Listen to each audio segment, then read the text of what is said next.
Malaysia. Kakak, hai. Kita kat mana? Kita di Jepun, Sky Tree Towers. Tengok belakang tu. Kakak boleh jalan tau. Nampak kakak? 200 meter, 300 meter. Nampak.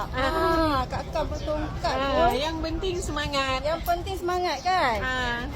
Kak Kam dapat ini trip yang keberapa? Pertama. Pertama. Senang tak buat BE? Senang sebenarnya. Kenapa Kak Kam? Dia dah bertongkat tau. Tapi dia semangat juga tau nak datang dekat Sebab Tokyo. kita nak tunjukkan kepada downline saya dan orang-orang di luar sana bahawa kita dapat buat. Wow. Janji kita mahu je. Antara Betul. mahu dengan tak mahu. Betul. Tidak ada yang mustahil lah. Nothing impossible. Nampak? Jadi yang you di luar sana coba. Coba kan? Jangan tak coba. Enjoy tak trip ni? Enjoy. Apa yang best?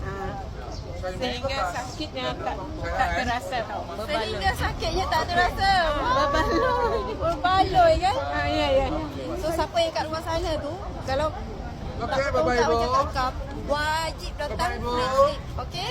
Sekarang Okey. kita jalan Bye balik sama-sama. Bye. ke